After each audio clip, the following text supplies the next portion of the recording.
ஆம்பளைங்களாம் என்ன நினைக்கிறீங்க? நாங்கெல்லாம் ஏன் மேட்சிங்காக ப்ளவுஸ் போடுறோன்னு நினைக்கிறீங்க?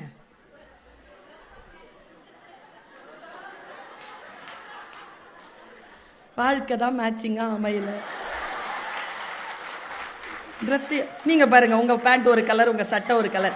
யாரையாவது ஏதாவது ரோஸு சட்டைக்கு ப்ளூ பேண்ட் போடுவாங்களா? அதெல்லாம் அப்படி தான். உங்களில் நீங்கள் மேட்சிங்காக பார்க்குறதே இல்லை. ஏன்னா உங்களுக்கு கிடைக்கிறதே பெரிய விஷயம்.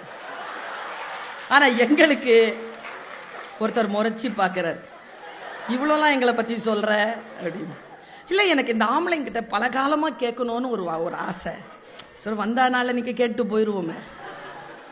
நீங்கள் ஒரு 20-25 வருஷம் வாழுறீங்களா மனைவி கிட்ட? ஒரு 10 வருஷம், 15 வருஷம், 5 வருஷம் இல்லைங்க, கல்யாணம் பண்ண அடுத்த நாள்லேருந்துங்க சாகிற வரைக்கும் அந்த டைலாக சொல்லிக்கிட்டே இருப்பான். உன்னை திருத்தவே முடியாது. நீனா டீச்சரா, நானா கொஸ்டின் பேப்பரா, ஆன்சர் ஷீட்டா? குரான்ல ஒரு வார்த்தை இருக்கு. இன்னைக்கு நோம்பின் முதல் நாள். குரான்ல ஒரு வார்த்தை இருக்கு, அற்புதமான வார்த்தை. உங்கள் மனைவி உங்கள் விலா எலும்பில் இருந்து உருவப்பட்டவள். அவள் வளைவாகத்தான் இருப்பாள். அதை நேராக்க முயற்சி செய்யாதே, உடைந்து போவாய். கை தட்டுறது முக்கியம் இல்லை சுபத்ரா. வாழ்க்கையில் சில விஷயங்களை புரிந்து கொள்வது. நான் ரொம்ப நுட்பமா இந்த விஷயத்தை சொல்லிட்டு போறேன். நம்முடைய வாழ்க்கையில் நமக்கான ஸ்பார்க் எதுன்னு கண்டுபிடிங்க. மற்றவர்கள் கண்டுபிடித்தால் அதை அலோவ் பண்ணுங்க. அதை அலோவ் பண்ணுங்க. பல நேரங்களில் நாம் அதை அலோவ் பண்றதே இல்லை. ரொம்ப ரொம்ப சாதாரணமா சொல்றேன். பிரபஞ்சம் இருக்குல்ல, அது தனி மனிதனோடு தொடர்பு கொண்டது. ஒருத்தன் வண்டி ஓட்டிட்டே போயிருக்காங்க, வைஃபு குழந்தையோட.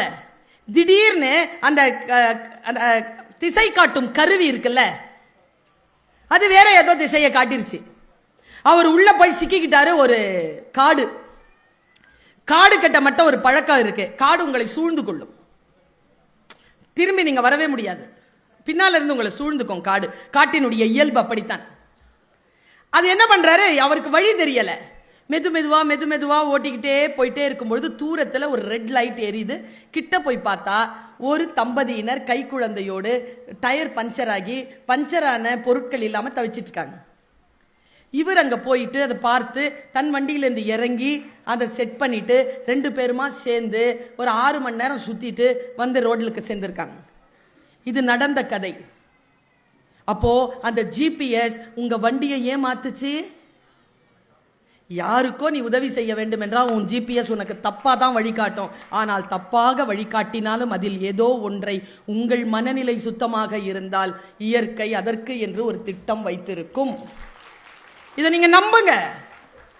இந்த எனர்ஜி இருக்குல்ல, நீங்க சாமியா நம்புறீங்களோ இல்லையோ, தனி மனிதனுடைய மன எண்ணங்களின் வலிமை அபரிமிதமானது.